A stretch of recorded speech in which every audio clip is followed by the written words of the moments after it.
સમાચારની શરૂઆત કરીશું તો રાજકોટથી મોટા સમાચાર સામે આવ્યા છે। રાજકોટના બાળ સંરક્ષણ ગૃહમાં સુરક્ષા વ્યવસ્થાને લઈને પ્રશ્નો ઊભા થયા છે। કાયદાના સંઘર્ષમાં આવેલા 11 બાળકો એક સાથે ગાયબ થઈ જતા તંત્રમાં દોડધામ મચી ગઈ છે। ઘટનાની જાણ થતાં ક્રાઇમ બ્રાન્ચની ટીમ ઉચ્ચ સ્તરીય પોલીસ અને અધિકારીઓને ડોગ સ્ક્વોડની મદદથી સંરક્ષણ ગૃહ તથા આસપાસના વિસ્તારોમાં તપાસ હાથ ધરવામાં આવી છે। સદનસીબે ફરાર થયેલા બાળકોમાંથી એક બાળક મળી આવ્યો છે। ઝડપાયેલા બાળકે પૂછપરછમાં જણાવ્યું હતું કે આ ભાગવાનો પ્લાન અગાઉથી નક્કી હતો। જો કે બાળક વધુ ખુલાસો કરે તે પહેલા જ પોલીસે તેને અટકાયતમાં લઈ લીધું છે। પોલીસના જણાવ્યા મુજબ બાળકોએ અલગ અલગ જૂથમાં ભાગીને પોલીસને ગેરમાર્ગે દોરવાનો પ્રયાસ કર્યો હોવાનું જણાય છે। સીસીટીવી ફૂટેજના આધારે પોલીસ હવે બાળકોની લોકેશન ટ્રેસ કરવા માટે સઘન પ્રયાસો કરી રહી છે। આ ઘટનાએ બાળ સંરક્ષણ ગૃહની સુરક્ષા વ્યવસ્થા પર અનેક સવાલો ઊભા કર્યા છે।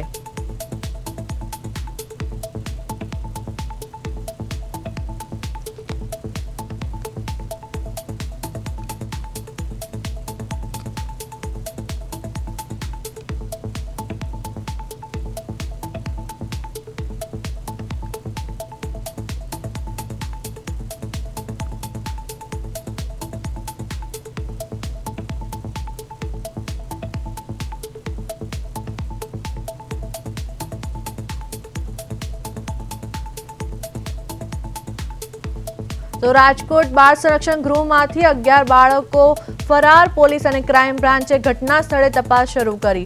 ફરાર બાળકો પૈકી એકને પકડી પડાયો। બાળ સંરક્ષણના ગૃહમાં 11 બાળકો ફરાર। સીસીટીવી ફૂટેજના આધારે પોલીસે તપાસ શરૂ કરી।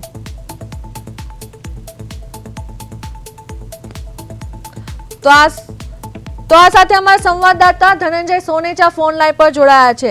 જી ધનંજય, રાજકોટના બાળ સંરક્ષણ ગૃહમાંથી 11 બાળકો એક સાથે ફરાર થયા, શું છે આ મામલે સમગ્ર વિગત?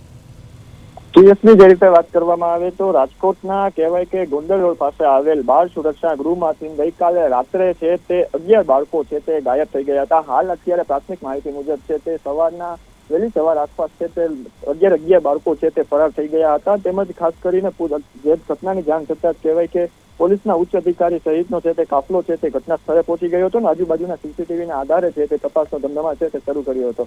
તેમજ એક સાથે આ 11 લોકો જે છે કહેવાય કે ગાયબ થઈ ગયા છે તે સમગ્ર રાજકોટમાં છે તે ચર્ચા નથી છે, કારણ કે આ જે બાળ સુરક્ષા ગૃહમાંથી જો આવી રીતે 11 બાળકો એક સાથે જો ફરાર થઈ ગયા હોય ત્યારે પ્રશાસનને લઈને અનેક સવાલો છે તે ઉભા થઈ રહ્યા છે। હાલ અત્યારે પોલીસ દ્વારા છે તે કઈ રીતે બાળકો જે છે તે બહાર નીકળ્યા હતા, તેમજ બાળકો વધુ બોલે તે પહેલા કહેવાય કે તેમનું શું આ કારણ છે, તેમજ ખાસ તો હાલ અત્યારે તપાસનો ધમધમા શરૂ કરવામાં આવે છે।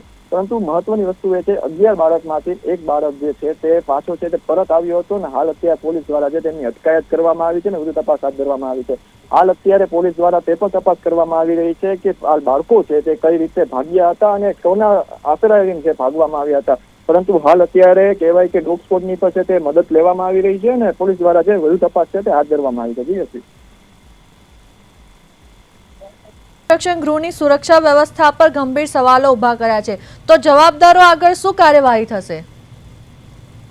જે રીતે વાત કરીએ યશવી, તો હાલ અત્યારે કહેવાય કે કલેક્ટર છે તે પણ છે તે અત્યારે ઘટના સ્થળ ઉપર આવી ગયા છે અને હાલ અત્યારે કહેવાય કે તપાસ છે તે શરૂ કરી છે। તેમજ સૌથી મોટો સવાલ એ છે કે 11 બાળકો એક સાથે ફરાર થઈ ગયા ત્યારે જે બાળ સુરક્ષા ગૃહ ઉપરના છે કહેવાય કે તેના ઉપર છે અનેક સવાલો ઉભા થતા હોય છે। આ તમામ 11 જે બાળકો છે તેના ઉપર છે તે કહેવાય કે કાનૂની છે તે અટકાયત કરવામાં આવી હતી ને હાલ અત્યારે તેમના દ્વારા છે તે જે ફરાર થઈ ગયા છે તેમાંથી એક જે વ્યક્તિ છે એક બાળક છે તે આવી ગયું છે। પોલીસ દ્વારા છે તે અત્યારે ક્યાં છે કઈ રીતે પ્લાનિંગ કરવામાં આવ્યું હતું તેની તપાસ છે તે હાથ ધરવામાં આવી રહી છે અને આગામી સમયમાં એ જોવું રહ્યું કે કલેક્ટર તંત્ર અને પોલીસની કામગીરી છે તે આ લોકો કઈ રીતે કાર્યવાહી કરશે। જી ધનંજય, સમગ્ર માહિતી આપવા બદલ આપનો આભાર। રાજકોટના બાળ સંરક્ષણ ગૃહમાંથી 11 બાળકો ફરાર। પોલીસ દ્વારા વધુ તપાસ હાથ ધરવામાં આવી। ફરાર બાળકો પૈકી એકને પકડી પાડ્યો।